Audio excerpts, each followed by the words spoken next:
I'm a normal kid without any powers. Could I ever hope to be someone like you?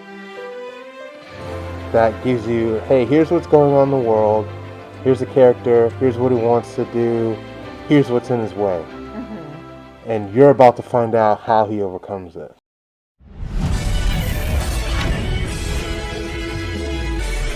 Welcome everyone to the Rivalverse.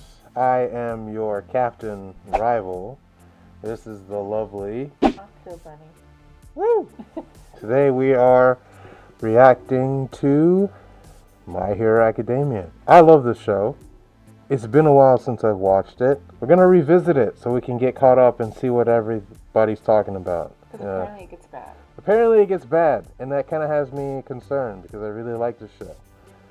But let's see what's up. We will see what has happened to My Hero Academia. Oh, and that's a crime show. Dun dun. You want to pretend to be a hero? You don't stand a chance without a quirk, Deku.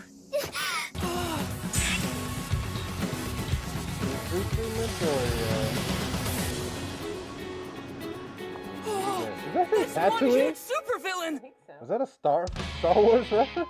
Unless it's actually just a station in Japan. Oh, maybe it is. Maybe what is his name? Horikoshi got, or maybe Star Wars got inspiration from Japan? That It could be spelled differently. It could also be pronounced differently.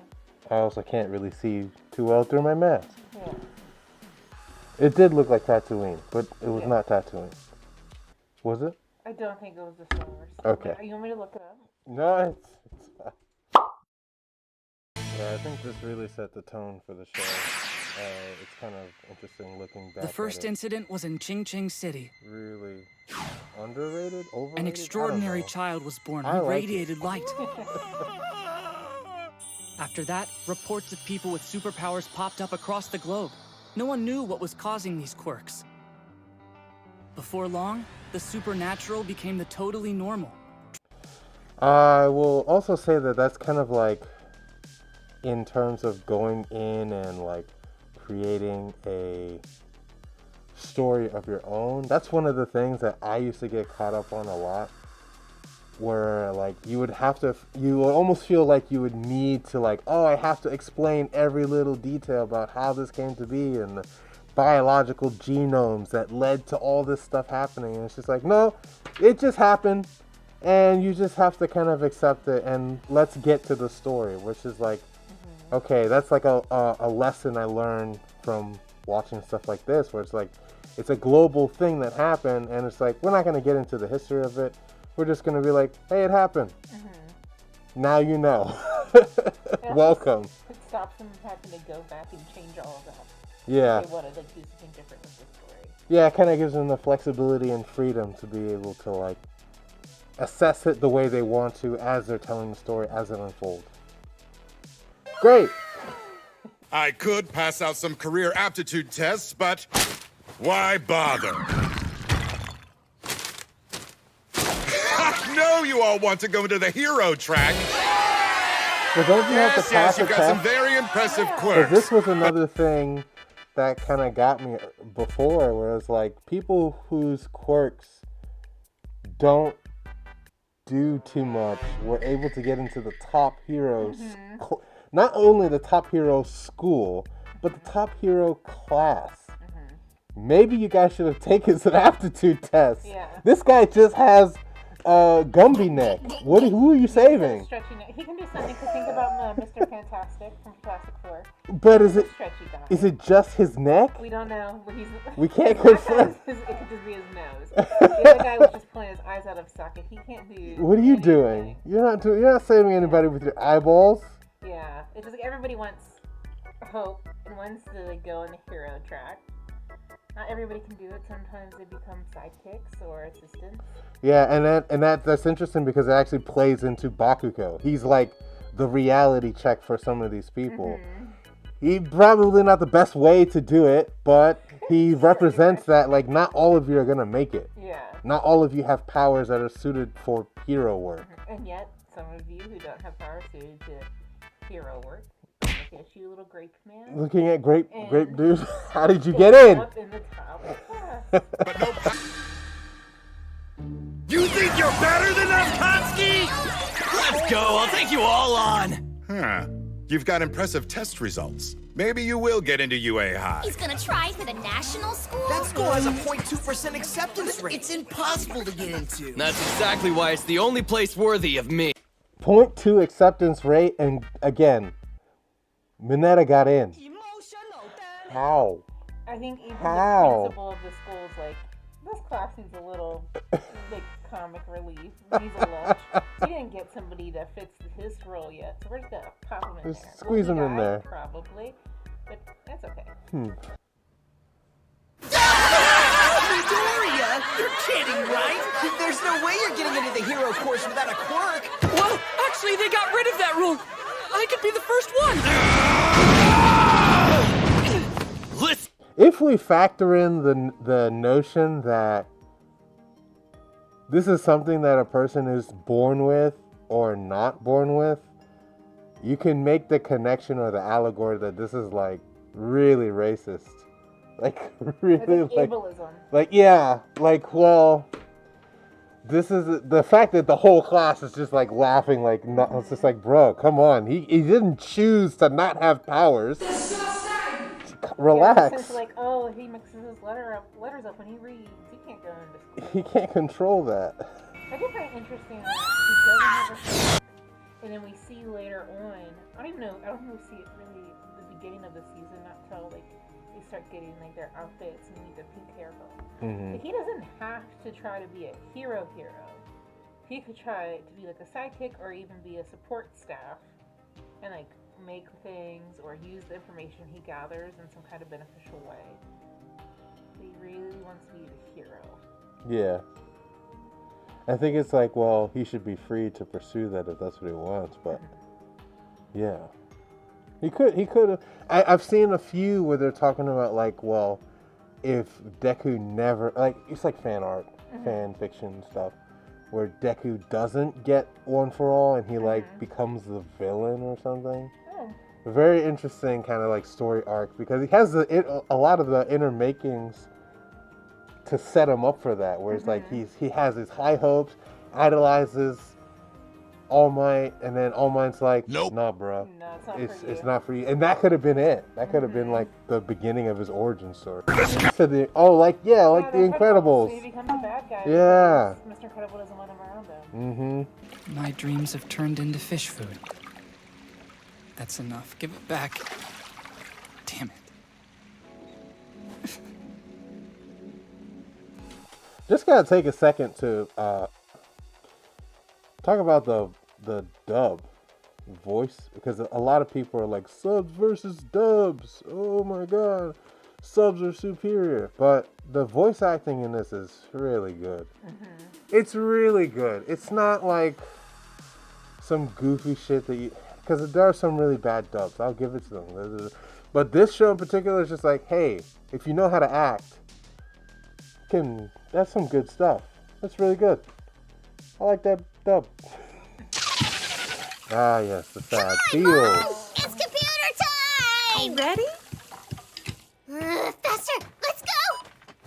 Jeez, I think you've added 10,000 views to this one yourself, Izuku. My records say you're a fourth-generation quirk user. What powers do you and the boy's father have? Nothing too special. I can float small objects towards me and my husband breathes fire. They're useful enough, I Man, suppose. who is Deku's Izuku should have father? already I manifested can't one wait of for these that quirks or a reveal. Or if combination they of even both, but address after it. viewing his x-rays, I don't think he's going to. Even when things seem impossible, he never gives up.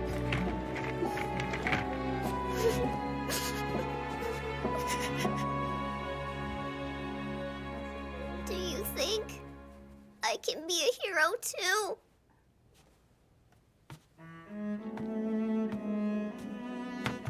I'm sorry, Izuku. See, there's, I don't know, this show kind of like resonates with me on like too many different levels. It's not just like, oh, my hero, great show, best thing ever. Like the themes that they talk about, like feeling like you're not enough, feeling like you have no shot, or that there's people, especially speaking as like a digital artist or an artist in general, it's like you look and you're in your 30s, and then there's some 14-year-old who's busting out these crazy works of art, and you're like, how? And you feel like it's impossible. You feel like it's never going to happen. And you don't want to give up, but it's not looking too bright. And sometimes I feel like Deku in that chair. I feel like, you know, it's like I don't have what it takes. I don't have the quirk. I don't have the power. I don't have the insight, or whatever it is that makes people at such young age, or even closer to your age, but they're just like 10, 15 years ahead of you in terms of skill. And it's like, how do I reach that? How do I bridge that gap with having responsibilities as an adult, paying bills, having to work? Like, chasing your dreams just feels so elusive. And it's like, they really get that. They really understand that. It's like, yeah, it's happening to him as a kid, but adults have their dreams crushed every day. They're forced to give up their dreams on a daily basis. And then people watch anime and be like, oh, it's just cartoons. Grow up, bro. And it's just like, you don't even understand. I hate you. They're sobbing.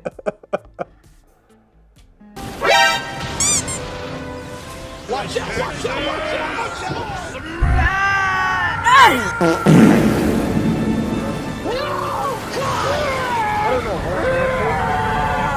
When I first saw this, you know, I had like, oh, he's like American, and he's like being portrayed in an American comic book style, and those things might be true, but I don't think he's not from America, but he's like, I think in the movie, he loved America. Yeah, so he went over and he studied in America. Yeah.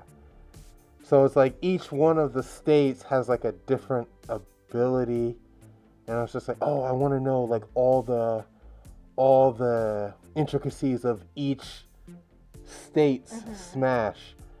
And like, I don't know, stuff like that really gets me pulled in. Like, you know, it's just, I really like the thought that goes into that, and like, oh, what comes up with like creating stuff like that. It's really like engaging to me, because then it's like each time he's like, oh, maybe there's another one that we don't know, where he's like got at least 50 moves, right?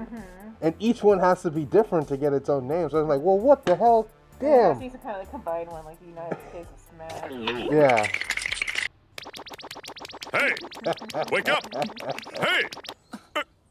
Thought we lost you there!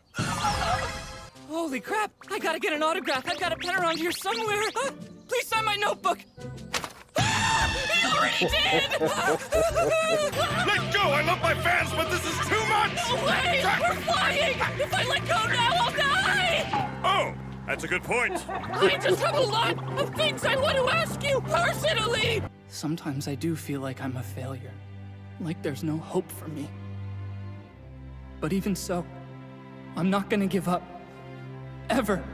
I think a good, or at least an interesting thing about, because I remember we were looking at that book about universal fantasies, and it's like, could this be, I don't know if it's necessarily split by, well, men want this, women want that all the time, but I think this is like another one of those universal ones where it's just like, they want acknowledgement to be like, you're on the right path, you're doing the right thing, like, keep going.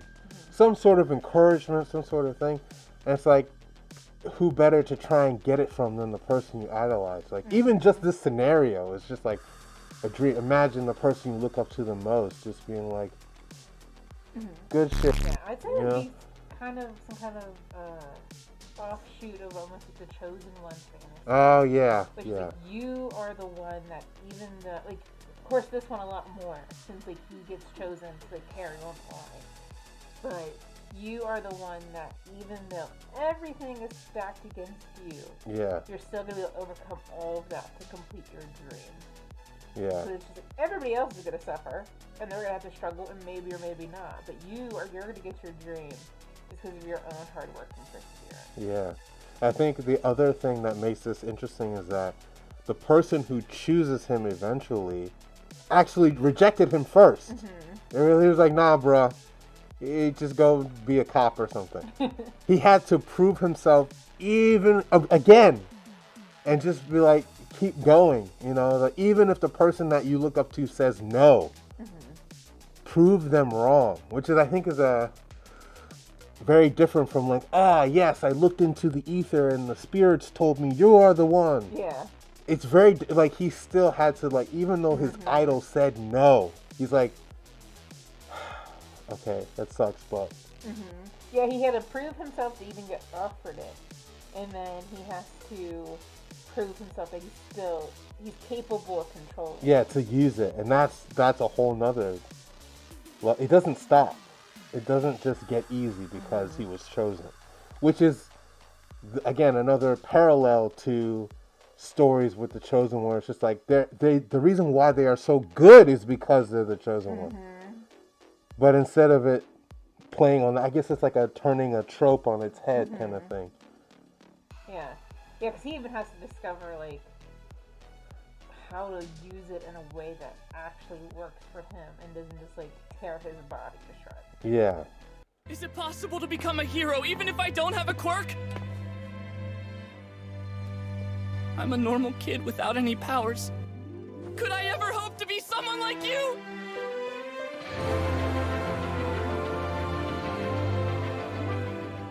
How do you feel? Good. Any thoughts from the episode? From a writing standpoint, from a creative standpoint, from a fan standpoint? They set you up at the end of this episode. And we know what happens next episode. He tears him down. Yeah. Right away. There's a lot of like, like, his mother didn't give him the help he needed. His hero's gonna. No. But it serves to show that he's at the bottom of the barrel. It's rare that he didn't even get a small quirk. He's just, DNA decided, just no, not you. Just nope. That's your quirk. The universe turned against him in his one dream. Yeah. But he's very stubborn and has stuck to it. And hopefully, at the end of this episode, his hero is going to be like, yes, your stubbornness will pay off. Yeah. I think trying to get everything, at least from my perspective of trying to put together a story myself, trying to get everything put together in a nice, neat little box that gives you, hey, here's what's going on in the world, here's a character, here's what he wants to do, here's what's in his way. And you're about to find out how he overcomes it. So it's like having all those things together in a nice little bow and not giving too much information, but giving just enough to make you curious. I think that's the whole, like, the science of it, where it's like, it consumes me sometimes because I'm like, how do you do that? Storytelling is so complex. Yeah. And just like the little drops of world building. Because like you said at the beginning, there was the little kind of, hey, some people got quirks. We don't know why. It just happened. And then we learned that some people don't get them. And for whatever reason, it's decided by your pinky toes. We know about the school that is, the titular academia for heroes. That is mine. Yeah, it's just little pieces as you go through of what it's like living in this world and why the world is the way it is without just dumping it. Yeah. So like a fine line to watch. I'm hoping, or at least that is the plan, that we can watch these shows, kind of like break them down, and because we have these conversations watching anime or any show, really. We have these conversations anyway, so at the very least, we can flush out our ideas, kind of have it to go back and listen to, but trying to figure out what works, what makes things.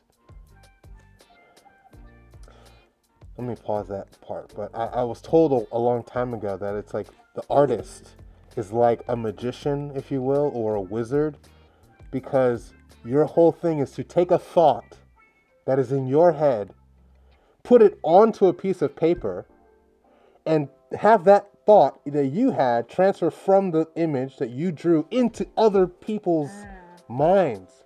It was treated as like, at least in art history, they were talking about like how artists would paint illusions on the floor to trick their guests, and that would be like a parlor trick, where they would use perspective and light, and people would try to grab like a bowl of fruit, and they're like, whoa, wow, this guy, he's like a magician, he's like a trickster.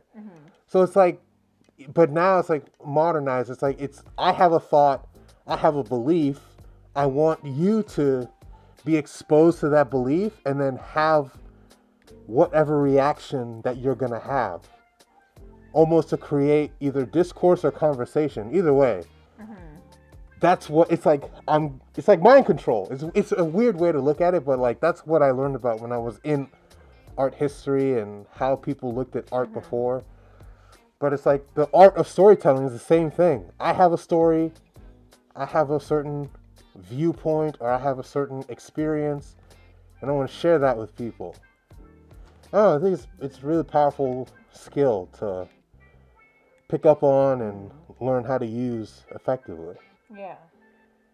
And just like quirks, not everybody's meant to master it. Quirk. Quirking up. We're quirking. Okay. And also just from the romance side. This is a great start for enemies to lover romance between Bakugo and Midoriya. Yeah? I think the fanfiction nation will... OTP. OTP? One true pairing. One true oh. You haven't heard of OTP? Oh, baby, we're going to talk. Oh. Okay, this is fun. See you guys next time. I can't see.